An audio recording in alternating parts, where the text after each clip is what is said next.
What's up, Flannelverse? It is week 7. We're starting with Thursday Night Football, Steelers and the Bengals. I'm here to break down the game for DraftKings Showdown with Adam. ShipMyMoney, Scherer. We're going to be going position by position, starting with quarterbacks, then running backs, receivers, tight ends, defenses, kickers. We'll take some questions as we go.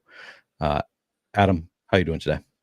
Doing pretty well. I was doing better 30 seconds ago before I accidentally got logged out of the site and lost the sims that I ran. Oh no, they're back. All right, cool. Yeah, so Nice. I'm doing well. How are you doing? I'm doing okay.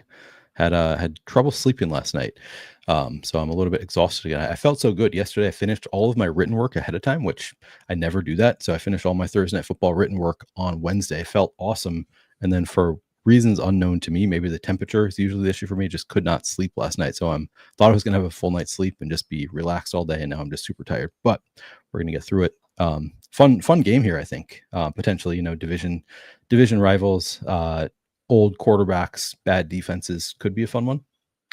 Yeah, this definitely has the potential, I think, to be a fun one. It also definitely has the potential to be a really bad one. I think it's definitely one that you could see going either way, and you wouldn't be too surprised. Yeah, true.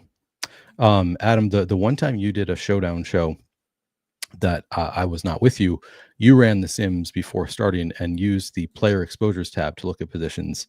And I have to admit, I kind of liked it. Kind of like this view a little bit better, where you can see both quarterbacks together on the same screen and all the different positions after having run the Sim. So I think we'll maybe use this going forward with just using position by position, looking at what we're getting, why we're getting it, etc. as we talk about it.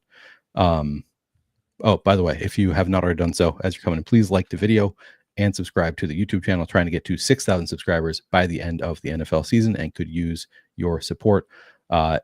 Also, if you have not already checked out Run the Sims, highly recommend you can use promo code Neil to get 10% off your first payment on any of their products. Adam, let's go. Let's start with the quarterbacks as usual. Aaron Rodgers and Joe Flacco. Has there ever been an NFL game where the two starting quarterbacks had a combined age larger than this? I'm guessing yes, because I haven't heard otherwise, or I haven't heard anybody say that that this is the oldest QB combo ever, but has to be up there as one of the oldest ever. I was actually going to guess no for the same reason, because I think Flacco in his presser asked, and I didn't hear an answer. So, I don't know. I think you could, I guess, logically make that argument either way. That we haven't. It's surprising we haven't seen it one way or the other. Just like blasted all over social media, like who the two older quarterbacks were, like Fran Tarkenton and Johnny Unitas or some shit, or like that this is the oldest confirmed. That probably would be when it was, like a long time ago, back when you just had like the wily vet quarterbacks and like didn't rely on athleticism as much in general in the NFL. Maybe they had older quarterbacks then. Well, I was going to say, they're saying it in chat too. I was going to say, you also have Brady, and so they're saying it was Brady Breeze. Okay. Yeah, so you have Brady, like, who was so old that he was probably pulling it up for anybody that was relatively old. I was going to throw Testaverde in there too, as somebody that I feel like played until he was like 90. Yeah. All right. So strong matchups here. Let's start with, I can't even see who's at the top here. Aaron Rodgers, 9,800, projected for 55% flex ownership, 10% cap and ownership. So pretty chalky. It looks like in my first run of the Sims, not getting to as much of the field, but what are you doing with Aaron Rodgers? Do you think you're going to keep these kind of exposures? I assume your exposures are not too far off from mine, but maybe I'm wrong about that. You did tell me that the ownership numbers that we have projected here are the ownership numbers that you actually used. Is that right? Yeah, I pushed those through. I figured it would make the show go a little bit smoother instead of me like having to recap what ownership I had if it was just on your screen too. But yeah, similar ownership. Kind of actually surprised that it's not closer than it is. But definitely similar. I have like 32% Rodgers at flex, 46 Flacco at flex. The big thing though is that 19% Rodgers captain showing up right now, 5% for Flacco. A little bit surprised there on Rodgers just because he's obviously not a rushing quarterback. Neither of these guys give you any rushing upside whatsoever. Generally, that's not the most appealing captain to, quarterback captain to get to. But I do think you kind of get an exception in this game because there's not that many appealing plays to get to. Even though he's not a rushing quarterback, I think Rodgers has like the second highest projection behind Jamar Chase. And then obviously there's a pricing difference there as well. So you do have a little bit easier path to Rodgers or Flacco being the optimal captain even though they don't score a rushing touchdown or run for 40 yards or whatever, just because it has the potential to be a relatively low scoring game or, something along those lines. So I do think it makes some sense. Also, I think they spread the ball around quite a bit, Right. like the Steelers more so than the Bengals. So like the Yep. Bengals is pretty condensed, but the Steelers, like, especially now that they're doing like a lot of heavy personnel using all three of their tight ends pretty extensively. Then you have Calvin Austin out, so now they're just like using a rotation of other of receiving options. So yeah, kind of. So in our lineups with Aaron Rodgers at captain, are you seeing a lot of double stacks, single stacks? What are you seeing there? And I do think that's a really good point. Like I just pulled it up. The only player on the Steelers that I have projected to run more than 70% to run routes on more than 70% of dropbacks is Metcalf. Yeah. Like Jonnu at 70-ish%, Washington around 60, each running back in the 40 to 45 range. It's not even so much that they spread targets out, because they actually have a pretty concentrated like target share going to Metcalf and then the running backs and then the tight ends. But it's just that like most of them outside of Metcalf just aren't on the field that much. As far as the lineups that have Rodgers at captain, I would assume they're just pretty heavy Steelers stacks. Looks like a good amount of like 5-1s. Not necessarily all pass catchers. Like I think you can mix in, a kicker or whatever, but a lot of like double running back, tight end Metcalf type builds, or double tight end, one running back Metcalf type builds with Rodgers. Okay. Yeah, that makes sense. You can see this is the fourth best matchup overall for schedule adjusted fantasy points allowed. The other side also the fifth best, which this kind of surprised me how close it actually is between Pittsburgh and Cincinnati in terms of schedule adjusted fantasy points allowed per game to quarterbacks. But we will say neither of these are rushing quarterbacks. So it is a significantly better matchup for Aaron Rodgers from just a pass perspective. Pittsburgh giving up more to running backs on the ground. But both top five matchups for quarterbacks, not that far above neutral. So like I think of Cincinnati as being like, Coors Field kind of defense where it's just like everybody smashes against Cincinnati. I wonder if that's just not happening because their teams are just running on them so much that like the quarterbacks are not getting there as much. But I think it's a nice matchup here. On the other side, Joe Flacco has played just one game with Cincinnati. We're getting to a lot in the flex. I'm only getting to 4% at captain. Are you getting similar numbers here? And what do your lineups look like with Joe Flacco? Yeah, I don't have as much Flacco at captain, and I think it's probably for the reason that you said. Like if Joe Flacco throws 3 touchdowns, there's a pretty good chance that Jamar Chase is the captain that you need. Obviously, like it could be T. Higgins. You could get some, you could get the Yoshi game, I guess, but it's a lot harder, I think, for Flacco to have a big game without it just being like a lot of Jamar Chase or a lot of T. Higgins. So I think it does make sense for the reasons you said. So I have less of him at captain. I have 46% at flex. So like I'm still playing him. He still looks fine at 9,400, but only 5% captain, 46 flex. So I actually have more of him at flex than I do Rodgers, but I have quite a bit more Rodgers at captain than I do Flacco. Okay. Yep. And those, I would assume, generally going to be, when you have Flacco a captain, which again, neither of us have all that much, going to be, double, triple stack. You're not going to have you're probably not going to have any naked Flacco a captain, and probably not a ton of single stacks for the reasons mentioned. Yeah, it's a lot of pretty heavy stacks.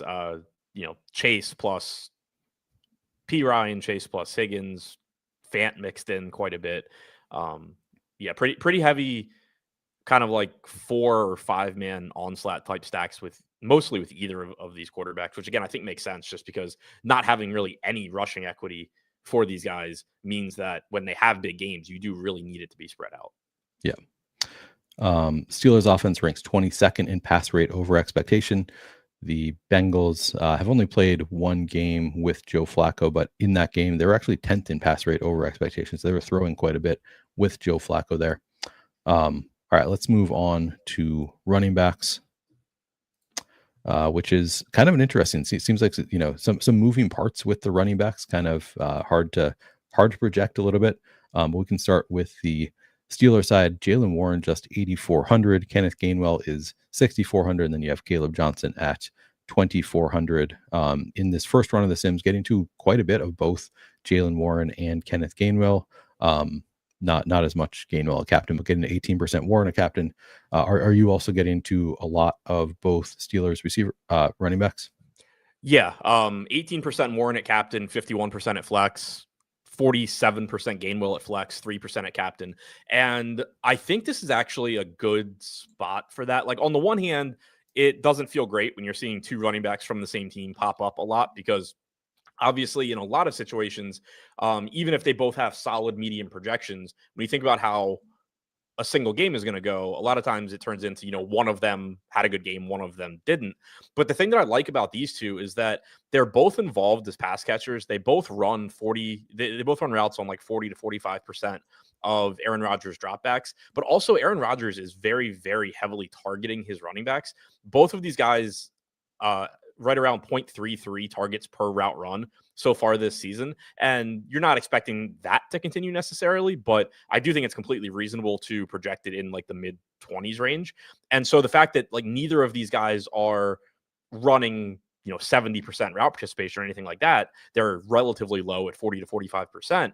They're just getting targeted so much. And it makes sense. Again, when you have a quarterback that doesn't run at all in Aaron Rodgers, like when he's under pressure, he's just getting the ball out to a running back. And so you have that. And then when you look at the Bengals defense this year as well, second most schedule adjusted fantasy points allowed to running backs in the receiving game specifically. So that sets up nicely. You also have the potential path where this just does turn into a game where the Steelers have a big lead and, the rushing pie in general gets bigger, and it just means more carries for both of these guys. So I'm fine getting to both of them. I think it's a more appealing spot, mostly because of the pass catching and it being full PPR than it is on most showdown slates where you're getting to both running backs, because you're not really that reliant on like both of them necessarily scoring touchdowns.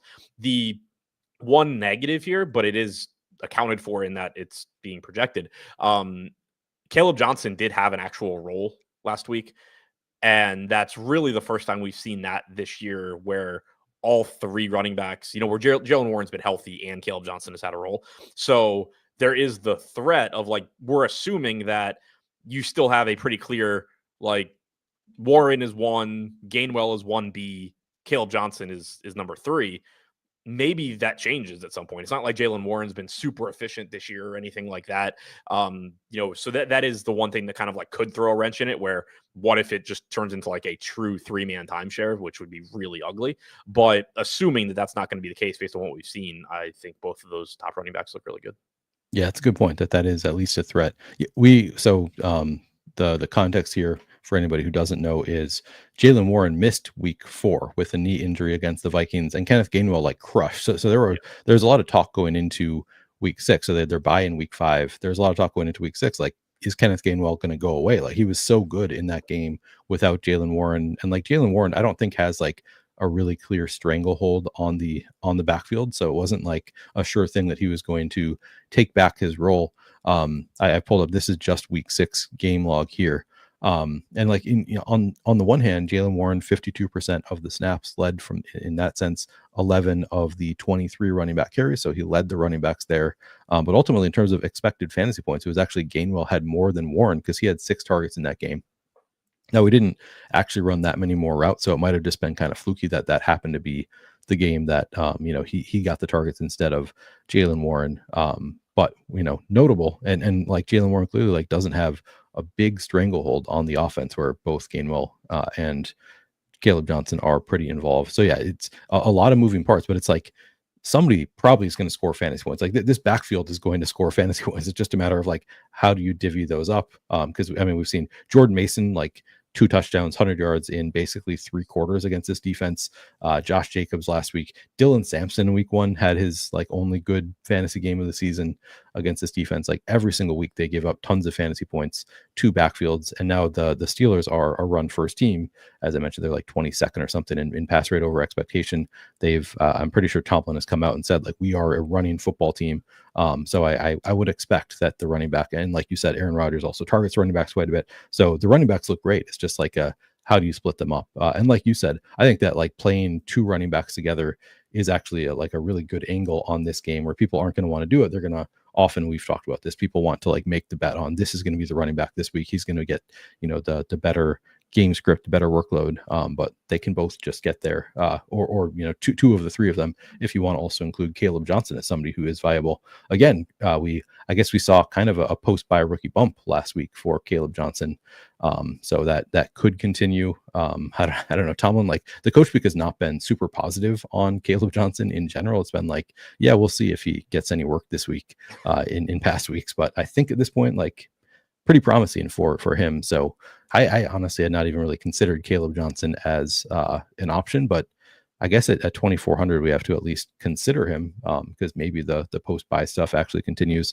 I guess I actually got 7% in this first run. Is that about what you got too?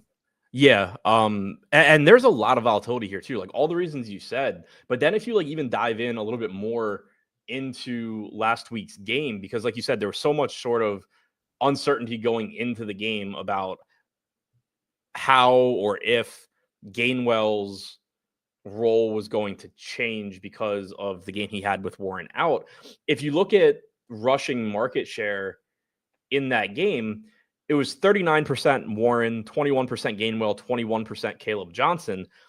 But Mason Rudolph had 11%. Obviously, that's not something that is going to happen. So it becomes like, okay, is Warren going to like maintain a 2-to-1 carry advantage over Kenneth Gainwell, or was it just kind of that's how that game played out, but we're actually going to see reduced carries, reduced market share for Warren, and it's going to end up being like a split between those two.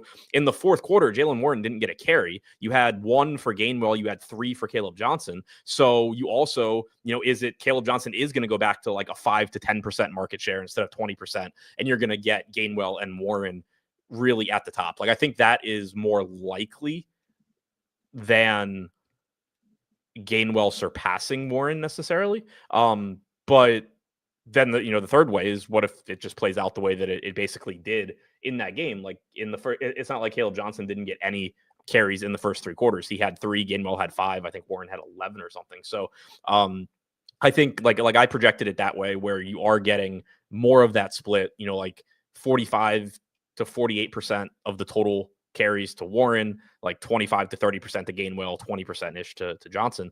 And that, does still make the top 2 look really good, and then Johnson look at least playable if you're playing a bunch of lineups. Yeah. Yeah. So I think kind of a priority spot in general, the running backs. Like I probably will be overweight on, I guess, yeah, I'm overweight on Warren here, overweight on Gainwell overall, I guess not at captain, and then slightly overweight at Caleb Johnson. I like that. Like, I think I want to be overweight on the Steelers running backs. They're also all like priced really well. Like if Jaylen Warren gets back to the role he had before his injury, 8,400 would be like an absolute smash against this Bengals defense. So I'm happy to be getting a lot.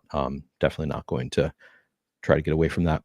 I'm a little surprised Gainwell's not projected for more ownership, and maybe it will come up, but he just has, I think, such a, I don't want to say like high floor, because that's not really what I'm trying to say, but like, even if let's say the Steelers go into this game and let's say their plan is, okay, well, Warren is 2 weeks removed from injury now. We're going to go back to Jaylen Warren bell cow. He's going to get the vast majority of the carries. $6,400 Gainwell still is live just based on PPR volume and potential goal line work. And that's, kind of a close to worst case scenario for Gainwell. Obviously, actual worst case would be like he's somehow behind Caleb Johnson. But assuming, that's not happening, like kind of the worst case is that you get back to what you were earlier in the year, where like you're still live for a rushing touchdown and a few receptions. But again, I think like the median case is just both of these guys catch like 3-ish passes. Both of them get enough carries that they're, it's not like either of them have a super high like rushing projection or anything. That's something else that I've talked about on shows before too. Like if I'm getting over the field on somebody and their projected numbers aren't even that good, it makes me feel more confident. Gainwell is projected. I have Gainwell projected for 27 rushing yards right now, 25 receiving yards. Like maybe that's a little high, 3.5, 3.4 receptions. Like, yeah, you could probably argue that maybe that's a little high, but again, Rodgers has been throwing to these guys a lot. It's not like I'm looking, it's like, oh yeah, well, I think Gainwell runs for 60 yards today. Like I'm getting a lot of Gainwell with 50 total yards projected. Right. And there's clearly an upside case where he's just more involved than expected. Right. The pie gets bigger against this defense, just like we saw with the Broncos the other week. Yeah, no, I think that it's a great spot to target. On the other side, we have the Bengals, which is another like sort of a shifting situation with Samaje Perine getting more involved. Adam, I was promised this offseason that Samaje Perine was going to get cut. There's going to be Taj Brooks, and my best ball bags could use that, but it's not looking like that's the direction they're moving in Cincinnati. It's just more Samaje Perine lately. Chase Brown, though, 8,000 projected for 38% flex, 11% captain ownership. I'm a little bit under the field there. Samaje Perine is 4,400, not projected for much ownership at all. And as a result, I'm getting to a ton of Samaje Perine right now with his shifting role. How much are you getting to of Samaje Perine, and are you comfortable with it? Yeah, I would really like this ownership projection to change because I'm getting a ton of Perine, and no, I'm not comfortable with it at all because it doesn't make what the Bengals are doing doesn't make a lot of logical sense to me. Everybody and I like Chase Brown clearly for most of the season has just been like the bell cow back. He's also been completely ineffective, and everybody's assumption when you're talking about a Bengals team that's missing Joe Burrow is that, all right, Chase Brown's not getting it done. We're going to mix in more Taj Brooks. We're going to see what we have there. Like, that makes sense. But instead, what they've done is given Samaje Perine a very large role here. And he is somebody that, historically always has been a third down, like pass pro, passing down guy. So that's a somewhat valuable role just in and of itself. You're out there with the opportunity to catch passes. But he's getting carries too. Like if you look at rushing market share the last couple of weeks, he's up in like the 20-30% range. They've taken carries away from Chase Brown and they're just going to Samaje Perine. Taj Brooks is still not even touching the ball. Not to say that that's not going to change this week. Obviously it could.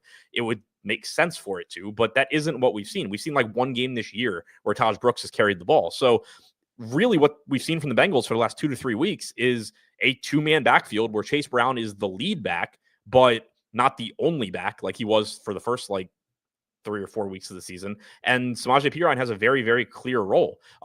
It does still feel very volatile in that just because we saw it for 2 or 3 weeks doesn't mean it's going to be the case this week. But at the same time, when you're trying to think about like what the most likely scenario is, you can acknowledge that there is uncertainty and there's volatility, but I have a hard time making the case for anything other than the two-man backfield as the most likely case, even though I understand that, I'm more confident that Warren and Gainwell are splitting carries than that Brown and Perine are, but I think that's the most likely outcome, and ownership's not reflecting it.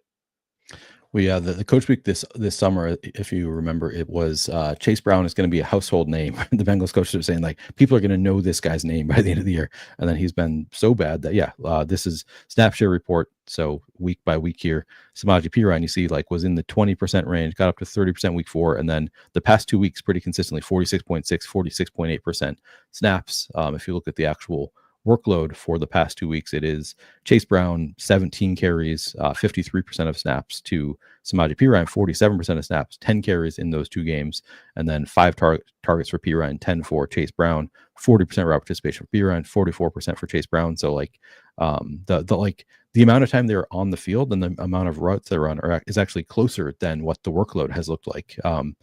Chase Brown actually doubling in terms of expected fantasy points, but I wouldn't be surprised if that actually like the amount that he's on the field, the amount he's running routes, that Samaje Perine maybe cuts in even a little bit more to Chase Brown, like could like certainly well within the range of outcomes here because he just hasn't gotten the ball that much for how much he's been on the field. It's a tough situation. So let's see, we have him at 9% total ownership. I just kind of want to see if it's different elsewhere, or maybe if we give him more ownership. I guess RG has it at 10% for Perine, so really not that far off. I guess that's just at flex. And then they also have 1.5, so a little bit more there, which would, if you use that ownership, you get a little bit less Perine and maybe be more comfortable with it. But yeah, the role has been pretty strong. He's 4,400.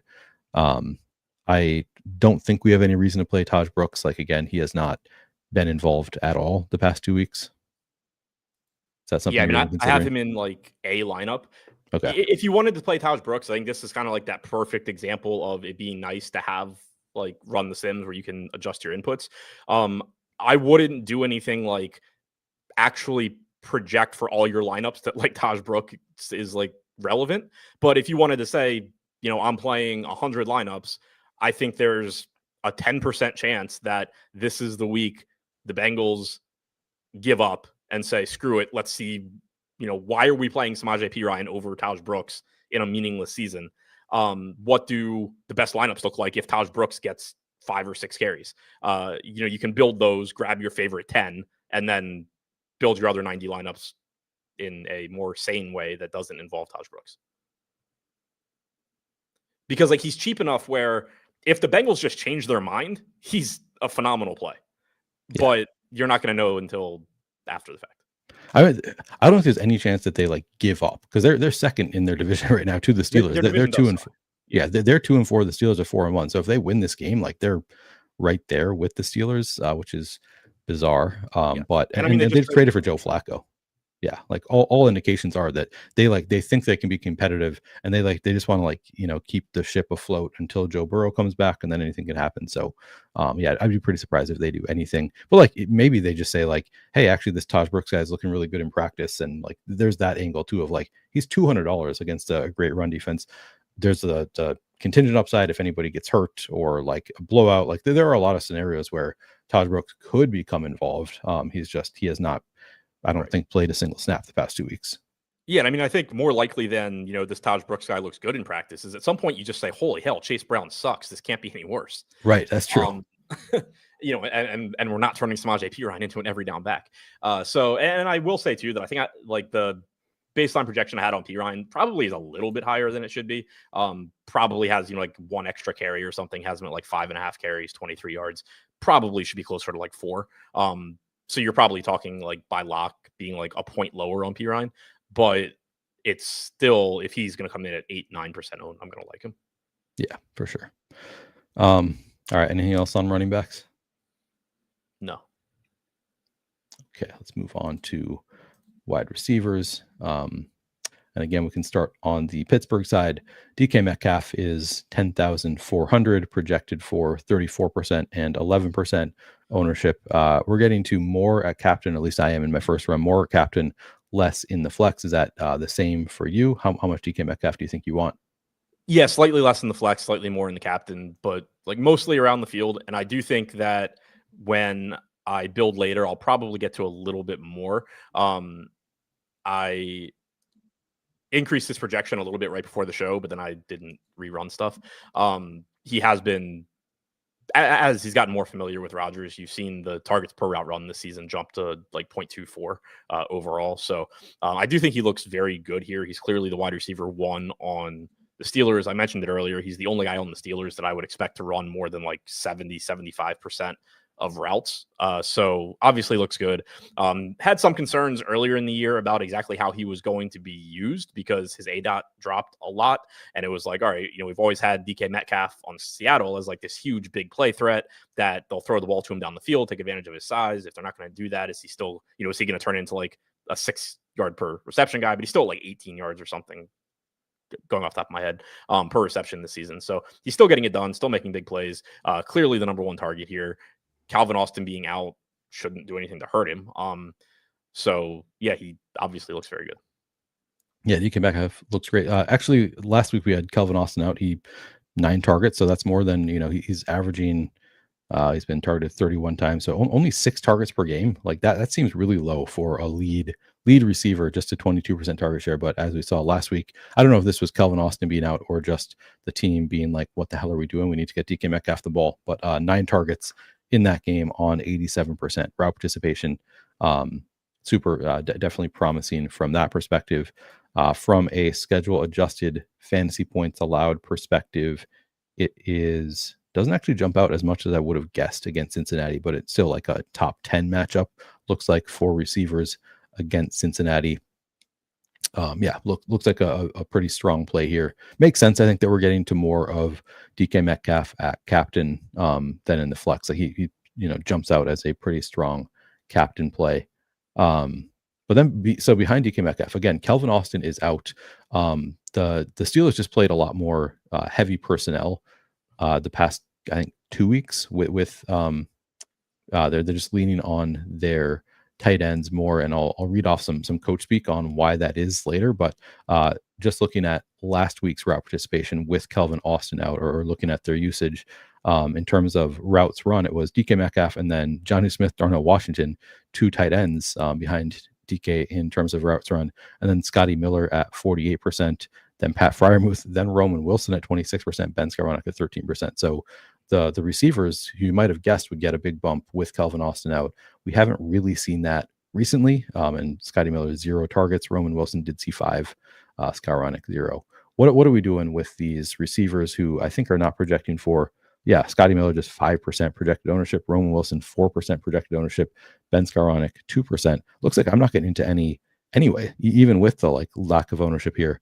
Are you comfortable not getting into much of these receivers on the Steelers? So I think this is kind of similar to the spot with the cheap wide receivers that we talked about on Monday night, where there's kind of 2 different ways that you could approach this. I don't think that, for one, I don't think you need to be jamming these guys in, any combination of these guys in every lineup or anything, because again, it's not like any of these guys are guaranteed to be on the field a ton. It's not like any of these guys are particularly good. But there is a lot of volatility in projecting routes and production here. Scotty Miller ran the most routes out of the shitty wide receiver group last week.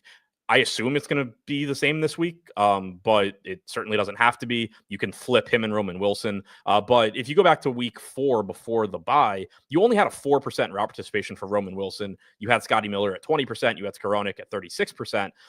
My expectation last week was that you were going to get, I think, pretty much what happened. Maybe, obviously not the exact numbers correctly, but I thought Skowronek would fall back and that you would get some combination of Miller and Wilson. So basically, if you project it to go similarly to last week, where Miller is running ahead of Wilson, then obviously Miller is going to project a little bit better, but you're talking about 1.5 fantasy points or something better. But they're projected for similar ownership. So if you want to just try and exploit the field, you would just play more Scotty Miller. And that's what I'm getting right now, where I have 16% Scotty Miller. I don't have Roman Wilson because they're projected for the same ownership. They're the same price. And I think one projects better. But the other thing you can say is, I know there's a lot of volatility here. I think that they're going to be optimal. I don't have the rates in front of me, but let's say 10, 8, and 4% of the time. So I'm just going to play 10%, 8%, and 4%. And that's going to put me a little bit over the field on all of them, or around the field on all of them. I think either of those are completely fine approaches, because this is a spot where if one of them does really anything, it's very easy for them to become optimal because they're so cheap and because they could play their way into a relatively big role. But the most likely outcome is that you just have guys that aren't very good playing pretty small roles on a run heavy team that is very likely to go with 3 tight ends instead of multiple wide receivers. Yeah, well, but you said you are getting to more. Did you force your way onto more of them, or is you saying that that's your plan, or is that what you're getting to naturally? I just have 16% Scotty Miller right now naturally. Okay, and none of Roman Wilson, Ben Skowronek? No. But you intend to? You think you'll probably change that?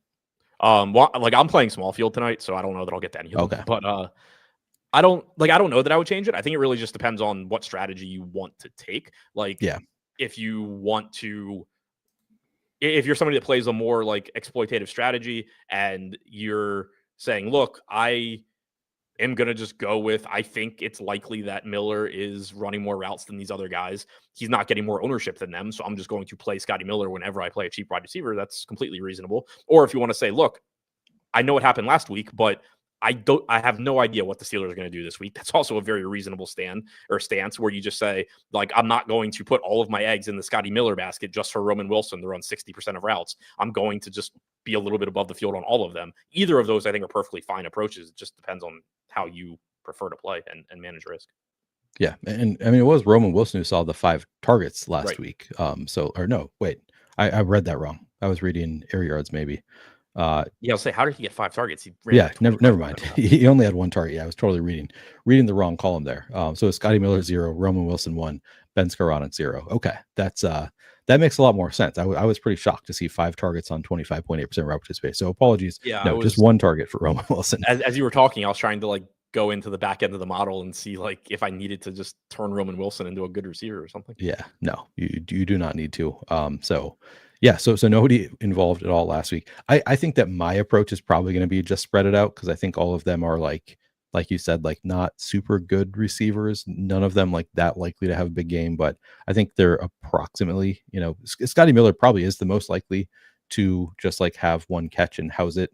But Roman Wilson could get like some weird like short A dot, try sneaky stuff with Roman Wilson. I don't know. I think at this ownership, like Chris says Wilson is not a good play. Like I don't think any of them are great plays, but I think that at this ownership number, they're all at least like a little bit enticing because we've got Miller at 5%, Roman at 4%, Scherer at 2%. Like I think that I probably will be above weight to all three of them is probably how I'm going to approach it, just because they're so low. And you never know how coaches are going to change things. None of them are a good play in the sense that like you expect them to have good games, right? But also on a showdown slate, I think it's kind of impossible for a low-owned $1,000 receiver that, not the most likely case, but conceivably could run routes 60 to 65% of the time, right? To be a bad play. I mean, obviously the part of like what do you get paid when you're right is really favorable for 4% owned 1K wide receivers that have a path to a bunch of routes. Yeah, in a great matchup too. So just right. Like they could score a lot of points. And you also, to some extent, like you don't see this as much in the NFL, but you talk about it a good amount in like NBA. To some extent here, I would expect it to be like if they're playing well, they can kind of create more work for themselves too. Like I doubt that the Steelers are going in with like a hard and fast, we're going to run Scotty Miller 48% of the time. We're going to run Roman Wilson 26%. Like if Roman Wilson goes out there and just makes 2 great plays, they could just say, all right, Roman, keep going. Like he's locked in. Yeah. No, that's a good point. Like there's definitely a hot hand, at least to being on the field, I would think. Clearly DK Metcalf is going to dominate targets regardless of how good Roman Wilson looks, I would expect, or Scotty Miller or whatever. But like I would think that as far as actual playing time goes, there's a hot hand element to it. Yeah. I would assume that is the case. And you also see just like this particular play we ran with Roman Wilson running that route, like looked really good this time. So why don't we go back to that? Like they sometimes will just do that, like go back to the same play over and over if that seems to be working. So yeah, I think that like they're at this level of ownership, I think they're actually all pretty strong plays here. I do feel like anecdotally, I've been burned by Scotty Miller touchdowns on showdown slates. Like, we all have. Times. Yeah, no, Scotty Miller is just like made for the 150-yard touchdown. Yeah. Maybe it feels like more. I also mix him up with Justin Watson. Oh, okay. No, I do not mix him up with Justin Watson, but I think that they both do that for obvious, which we are not going to name on this show, but you can use your imagination. I think Scotty Miller has shown a capability, but I was actually surprised looking at his ADOT so far on the year. Nobody really has much of an ADOT on the Steelers. Calvin Austin has the 14.2. Scotty Miller, I was like, is it going to be like 20? No, he has a 7 ADOT so far on the year. So nobody really getting targeted down the field, but he's also been targeted like 3 times or something. Yeah, true. Also not there. He was on the Bucs before, right? He was. Yeah. Okay. Yeah, I can't remember if he moved somewhere else last year. I don't know. I'm not going to look it up. I feel like he might have been somewhere else, but I don't know. I want to say he was on the Chiefs, but I think I'm just, again, talking about Justin Watson. That's just racism. Okay. The Bengals side. I think he played on the Patriots with Tom Brady. Right. Yeah. No, yeah. I seem to remember that too. He was on the Falcons for a year. Oh, it was. Oh, yeah. That's right. Bengals side. Jamar Chase is 12,000. T. Higgins is 10,000. Andre Yoshivas 2,800, and then Mitchell Tinsley 800. Jamar Chase is projected for 46% and 19% at captain ownership. I'm getting him 24% in the flex, 41% at captain. So yeah, that's a lot of captain ownership going to Jamar Chase. Are you getting something similar? Yeah, he's my highest owned captain. He's I guess not my highest owned flex, but he is my highest owned captain. 32%, 30% at flex. I'm fine with it. Like obviously, I'm not going to be super confident in Joe Flacco pass catchers, but it is Jamar Chase. Clearly, he is still capable of having massive games, regardless of who his quarterback is. There's not a ton of opportunity cost on this slate either. Again, like obviously T. Higgins is good, but he has the same quarterback issues that Chase does. On the other side, there's solid plays, but like you're not super concerned about many guys from the Steelers putting up a massive game. Like Metcalf, I guess, is the one you'd be most worried about. But you have running backs in a split backfield. You have a quarterback that doesn't run. So just, getting to Chase, I think, makes a lot of sense. My biggest kind of issue that I have right now is that I'm not getting to much T. Higgins, period, whether it's flex or captain. And that's another one of those situations where, like, from a risk management standpoint and just I know T. Higgins' skill set standpoint, I'd like to be a little bit more balanced between Jamar Chase and T. Higgins. But at the same time, if I think Jamar Chase is going a little bit under-owned at captain and he's Jamar Chase and he's the highest projected guy on the slate, and we really haven't seen T. Higgins do much of anything so far this year, not to say that he never will, but hasn't happened yet, and he's still getting ownership. Like, I understand why I'm getting so much Jamar Chase, but it's also like if you take that approach, you are going to go into that game just holding your breath every time Joe Flacco drops back. Yeah. I think I'm going to IKB it a little bit differently. I will say, so I fell in love with T. Higgins as a play this morning, looking at lower ownership. You've got him at 22.4 in the flex and 4.6 at captain, which is, I think, higher than RG has him. They have him at, I guess they have him at 6%. Oh, this is FanDuel. I didn't even realize I have FanDuel pulled up here. All right, that makes a difference. But he was not getting much ownership last time I looked. Not that, like, you're not even projecting for that much ownership, but makes a pretty big difference. So it's like incremental because it's fairly low. Yeah, they've got him, I guess, 5% captain ownership. And okay, this has come up. He was, I was looking somewhere else. Never mind. The only place that I could find ownership earlier had him at like 20% total ownership for T. Higgins. And I was like, all right, well, that's, if he's going to get 20% total ownership, I love that. You've got him at 27% total ownership, so it's a little bit higher. I still think so. So from a narrative standpoint, I was trying to decide, like, what do we make of? So there was the squeaky wheel narrative for a little bit where Jamar Chase was like, yeah, I've been telling T, if you want the ball, you got to tell the quarterback I want the ball. But then they switch quarterbacks, so like it's like, okay, so is he still the squeaky wheel? Is he upset at this point, or is he happy that they switch quarterbacks? Was targeted 7 times in his first game with Joe Flacco. I watched a short interview with him. He seems like he's happy with the quarterback change. Was kind of joking around about most of us were still in middle school when Joe Flacco was in the NFL. I don't remember what the quote was, but he seemed like he was in good spirits in his most recent quote. But then the better reasoning, if we just want to avoid all narrative, is just the matchup. He's done really well in terms of man coverage, and the Steelers play a lot of man coverage. So if you look at the coverage grade here, it's a really strong one, 11th best on the entire week for T. Higgins. So I think with all things considered, I'm like, this seems like a spot where he could break out. Haven't seen it yet.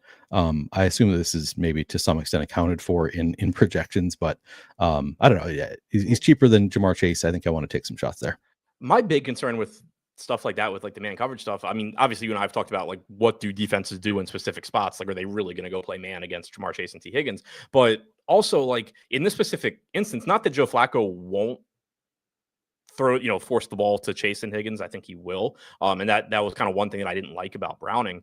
And I think it, at least to some extent, goes away with Flacco. But, like, you're probably going to do well in man coverage if you're a very good receiver playing with Joe Burrow, and he's just going to chuck the ball up to you and let you make plays. So, like, Joe Burrow is probably driving a decent amount of that production too.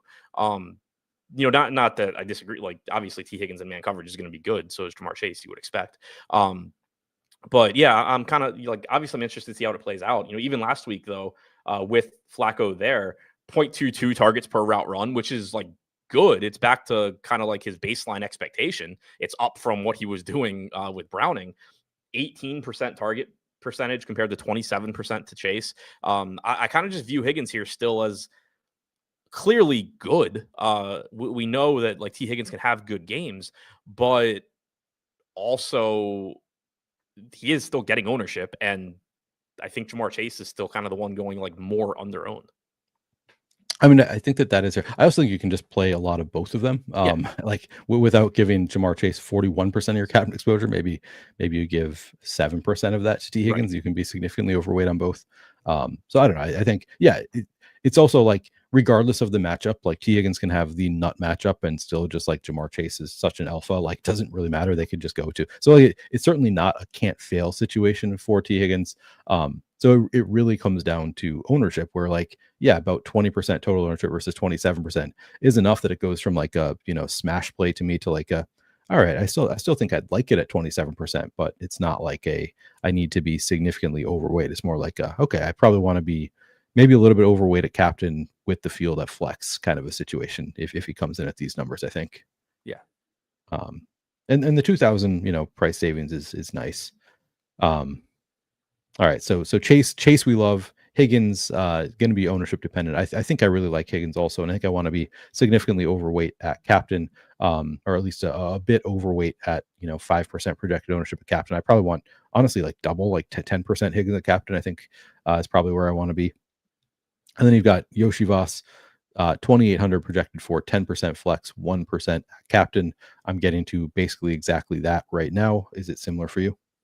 I have like 9% flex and none at captain, which I'm fine with.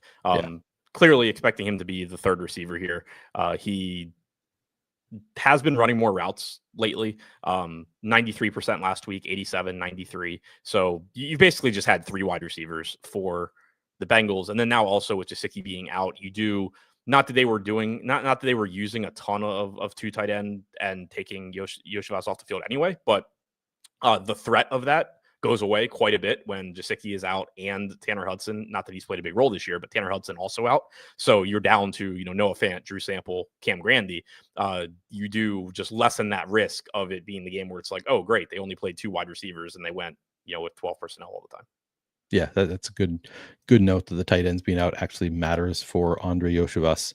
And again, if you see the numbers on the screen are a little bit different than the numbers that Adam is citing. He's using different sources where they grade things out slightly differently. But yeah, at Fantasy Points, they had Andre Yoshivas at 85% route participation and got 4 targets last week. So pretty nice usage for Andre Yoshivas in his first game with Joe Flacco. But again, you kind of expect him to take a backseat. Also, for what it is worth, he has also done well. This is also a great coverage grade matchup for Andre Yoshivas. So if you want to factor that in, you can. But yeah, I think kind of where the field is at, I think 11% feels about right for Andre Yoshivas. And then Mitchell Tinsley, I'm not currently getting to any. I didn't even look at his usage last week. He ran 9% of routes, kind of like the classic backup tight end play. Hope for a touchdown. Oh yeah. I was like, no. Yeah. I mean, I don't have him, but yeah, he's not any worse of a play than Taj Brooks, I guess. We've got a lot of pretty like decent value on this slate, so it doesn't feel necessary to go to the really thin stuff. All right, anything else at wide receiver? Well, especially because you have like 3 legitimate dart throw wide receivers on the Steelers that are actually going to be that are probably going to be on the field more than Tinsley. Yeah, true. Good point. All right, let's move on to tight ends. On the Steelers side, we are getting a lot of tight end usage. I guess I can just read off the Coach Speak index because it is pretty informative. So the Steelers, Mike Tomlin, hang on one second. Let's see. Starting on October 7th, Mike Tomlin said, on playing heavy personnel groupings against the Vikings, he said, we have a certain personality on offense when we play against 4-3 defenses. That's why we drafted Darnell Washington. You can't play 4-3 teams with 250-pound tight ends. There are weight classes in combat sports for a reason. When the edge people are 300 pounds, you better have somebody out there that looks like an animal. As we move into divisional play in the next couple of weeks and we're playing against 2 4-3 defense teams, chances are you're going to see more of what we did against the Vikings. It's unfair at times to ask guys like Pat Freiermuth and Connor Hayward to block 4-3 defensive ends. That's not realistic if you want to have a good run game that day. On the 12th, he added, so this is the post-game presser on the 12th. We've been very transparent about Darnell Washington's role. When we play against 4-3 defenses, we need a guy that looks like those 4-3 defensive ends. It's a major component of our run game. Can't say enough about his efforts. On the 13th, he said, Pat Freiermuth is certainly certainly capable. He knows his time is going to come to ante up and kick in. He better be ready. I'm sure he will be. And then it says, this is Tomlin labeled Darnell Washington as a big tight end. They play against 4-3 defenses. Jonnu Smith as an oversized yak tight end, and Freiermuth as a zone killer. And then he added, the final note is, Darnell Washington will certainly probably be in a similar position this week in terms of role, since we're playing another 4-3 defense. So projecting it to continue to be Darnell Washington, pretty involved, is, based on the coach speak. And he's only 200 projected for 20% flex ownership, 2% captain ownership. I'm getting to 22% in the flex, none at captain. Jonnu Smith is 4,000 projected for about 37% total ownership. I'm at 21%. And then Freiermuth is 3,000 projected for 12% total ownership. I'm only getting to 2%. So currently I'm underweight to all except for Darnell Washington.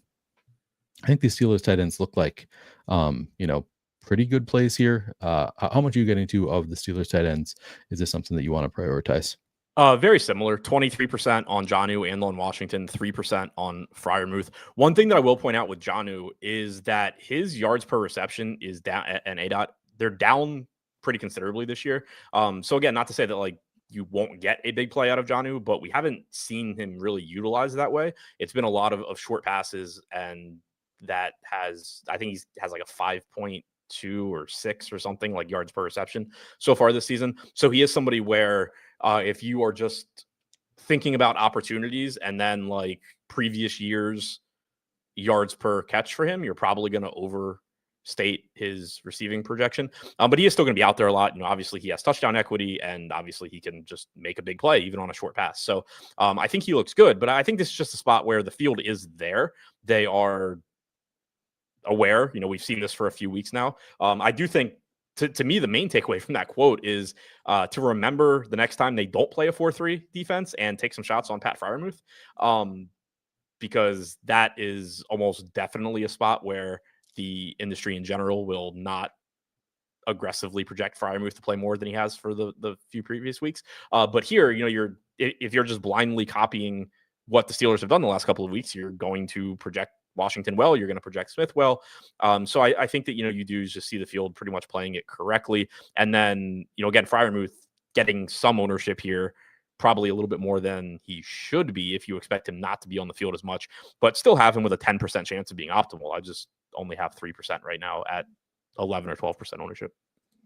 Yeah, I mean, Freiermuth, like a capable pass catcher, so like, and he ran still 45% of the routes in that game. Right. So it's not like he was completely off the field. Only saw one target in that game.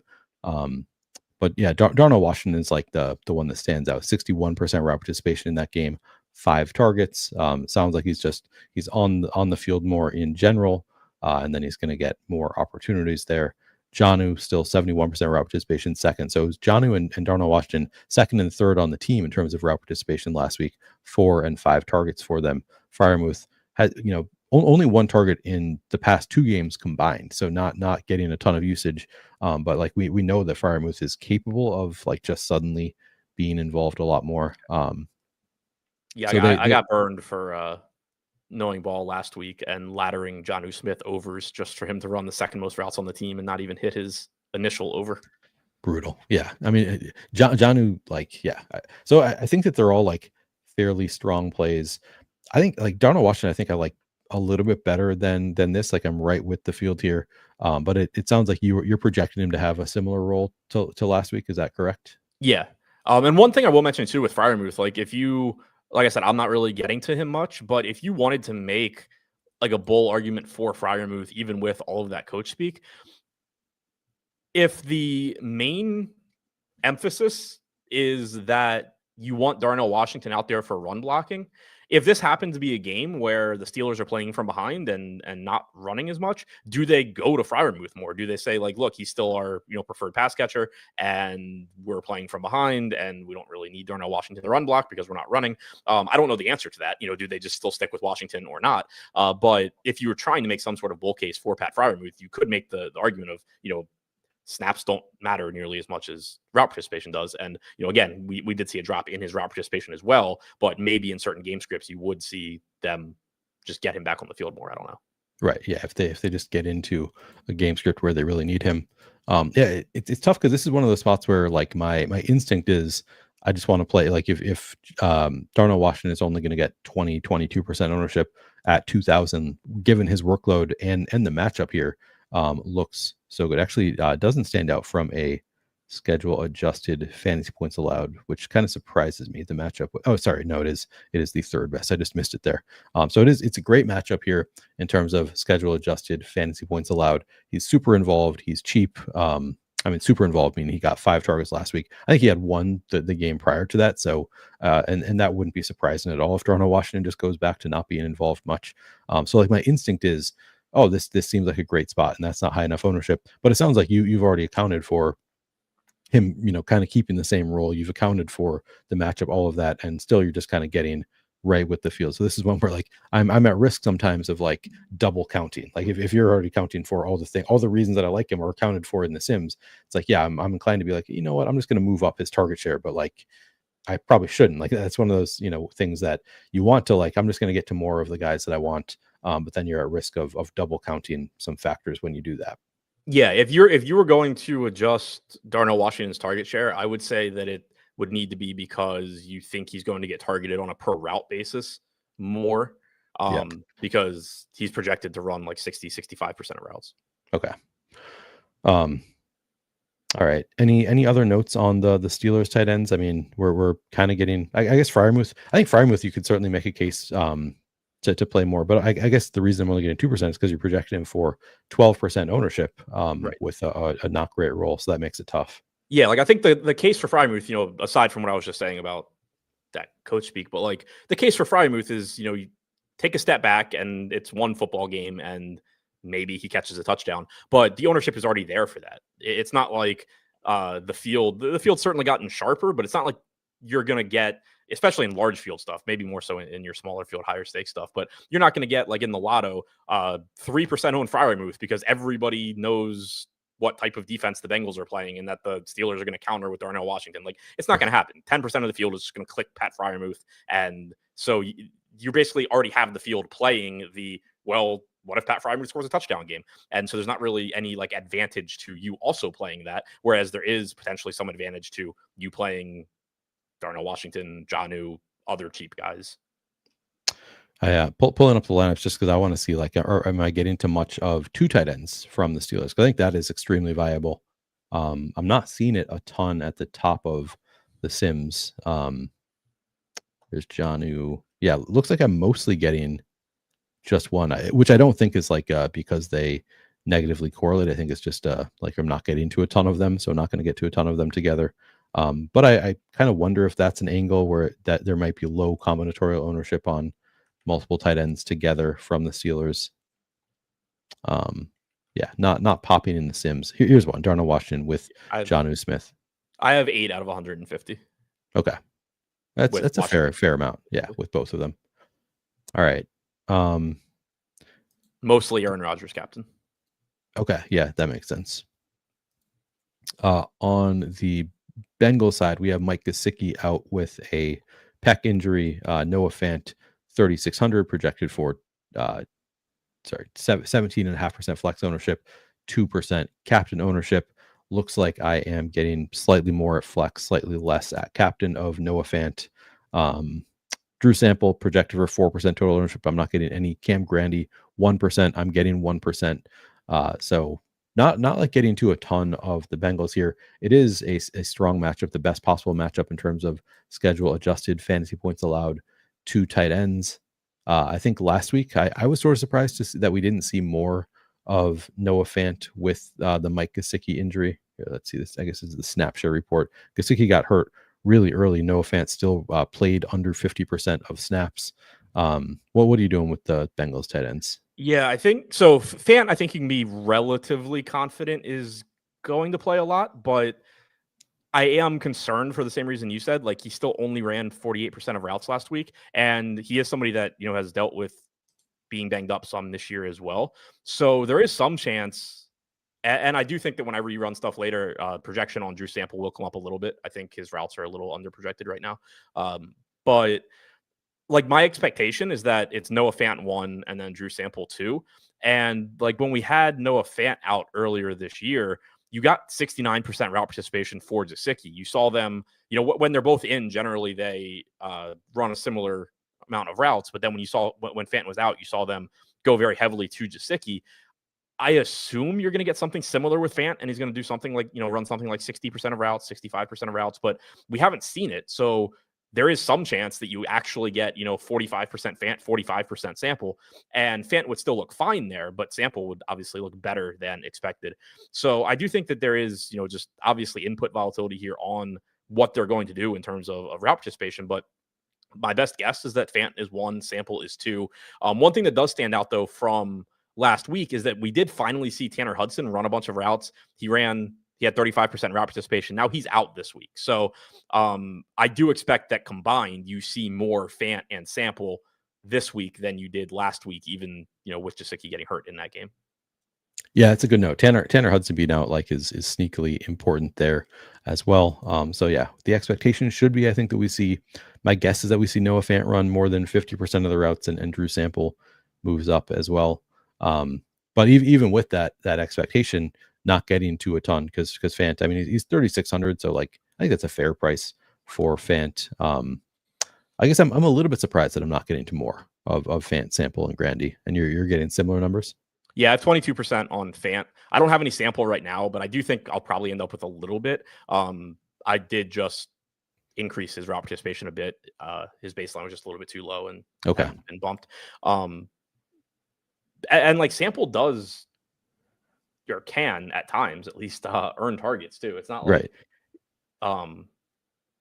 It's not like he's a complete non-factor in the passing game. And also Noah Fant, so far this season, 0.3 targets per route run. Cam Grandy has run a total of 3 routes. So, gonna not care what his targets per route run is. Sample's only at 0.11 for the season. But he was like 0.25 last week in his first game with Flacco, so that's something too. Like you have a different quarterback now. So I do think that there is certainly there's definitely like strong, not very far-fetched arguments you could make for getting to Drew Sample quite a bit more than the field. Yeah, and I was just thinking like that. That seems like something I might want to do. We'll see what happens. You said you just increased his workload a little bit, so maybe we'll get to more naturally. I'll of course rerun the Sims before my show tonight, but I would imagine I'll get to a little bit more Drew Sample, and that's something that I think that I would want to make sure I get to a bit more, because he's just priced really well for a guy who's running. Should be running, I think, significant routes against a defense that's been bad against tight ends, and not getting a ton of ownership. So that will be, I think, a little bit of a priority for me. Anything else at tight end? Nope. All right, we can move on and talk about defenses and kickers. So first of all, Steelers projected for 19% at flex, 3% at captain. I'm getting to 35% at flex, 2% at captain. Bengals project for 11% and 1%. I'm getting to 18% at flex, none at captain. This seems like a spot for the Steelers. They're 5,800, but like I think everybody's kind of licking their chops, waiting for like Joe Flacco behind that Bengals offensive line. Like he's going to be sacked 8 times one of these games. It seems like that could be this game, but the field is getting there to a fair amount. But we're getting a lot more. Are you also getting way over the field? Yeah, I'm getting the 33% also, which, I mean, I never love getting a defense that much, but at the same time, it's a pretty favorable spot in terms of upside, because Flacco is somebody, Flacco like perfectly fits into that category of, he's a more competent quarterback than, like most backup quarterbacks. So you do have a higher risk of he just has a good game and you give up a bunch of points. But at the same time, he's not going out there necessarily looking to like game manage and not make mistakes, and, limit. Obviously, he's looking to limit turnovers, but like that's not first and foremost his job. Yeah. And so you do get that kind of added ceiling for your defense of, if we can get pressure on a 42-year-old or whatever he is statue at quarterback, he's going to throw the ball up to his guys and potentially turn it over a bunch, give you pick 6 opportunities. And then also, obviously, you have sack opportunities with a bad offensive line and a dude that can't run. Yeah, it just seems like this spot where they should be able to force at least a lot of pressure, maybe some turnovers here. Yeah, they look pretty good. And then the Bengals is just, it's tough to want to play the Bengals defense, even against, I mean, Aaron Rodgers, also a statue quarterback, but just not super turnover prone, but they're cheap. They're 3,200. Still look pretty good. Also probably missing Trey Hendrickson. Clearly doesn't do them any favors. But I mean, it's also like it goes back to what we were talking about with Jaylen Warren and Kenneth Gainwell. Like, I'm expecting when Joe Flacco's under pressure, him to just launch the ball to Jamar Chase. I'm expecting Aaron Rodgers, when he's under pressure, to throw the ball 3 feet to Jaylen Warren. Or out of bounds, yeah. Like he doesn't take big risks, yeah. Yep, so it's a little bit tougher. Kickers, Boswell projected for 24 and 1.5%. I am getting to 25% at flex, none at captain. Evan McPherson projected for 17.5 and 1. I'm not getting into any Evan McPherson right now. Are you getting a similar amount? Yeah, I feel like I've been in the spot with kickers a lot this year, and it hasn't worked out yet. I don't like it. Yeah, I think I'm gonna. I kind of force my way to even it out a little bit. Yeah, like on the one hand, I think it's how I want to play it. Like, it's probably Chris Boswell just projects high. What'd you say? I said it's probably sharp. Like it's probably like the Sims are giving us these numbers for a reason. It's just I mean, it's kind of just like the ultimate spot that I was talking about earlier, where it depends how you want to approach things from a risk standpoint. Like, Chris Boswell is clearly just going to project better because his team projects for more points, if nothing else. And then, you just get into historically, like, he's able to make kicks. Mike Tomlin is not the sharpest, most aggressive coach on 4th down. You have very obvious reasons that Boswell would project well. You're going to get very similar ownership. And so you can just make the case of like, okay, I'm just going to play the guy that projects better. But also when you think about, like kicker, median projections, standard deviations, volatility at the position, a 1.5, 2 point, whatever it is difference between these guys on a 1-game sample is going to be close to a coin flip, like who does better. So I think, again, you can kind of just make the argument either way of like, if the field is going to play a combined like 30% of these kickers, I'm just going to play 30% of the guy that more often than not scores the most points. Or you can just say it's kickers, who the hell knows? I'm just going to have some of each. And I think either one is reasonable. Well, it looks like there's a 3-point gap in projection between these kickers, which kind of makes sense as far as why we would get none of Evan McPherson. Really? Yeah, you have Evan McPherson at 6.4 and Boswell at 9.4. So with these inputs, in the sim it came out at 9 and 6. Okay, interesting. So with that big of a gap, I guess it makes sense to get a lot more of one versus the other when they're not projected for like crazy big differences in terms of ownership. That's something that my risk tolerance, I'll probably even it out a little bit in terms of I'll get to a little bit more McPherson than I'm getting to currently, maybe a little bit less Boswell. But yeah, with those projections makes sense. All right. I think that does it. Adam, do you have any other notes on this game before we get out of here? Nope. All right. We are going to get out of here then. I will, of course, be back again tonight to break this down slate about 85 minutes prior to lock. When we'll have inactives, we'll have maybe a little bit more information when I do that one, but I'll be going same thing, position by position. And then at the end of the stream, I will be running the sims, making adjustments as necessary to get to the types of lineups that I want. If you want to catch that one, make sure you are subscribed to the channel. And again, please like this video if you haven't already done so. It would help me out quite a bit. Thanks, everybody. We will see you tonight.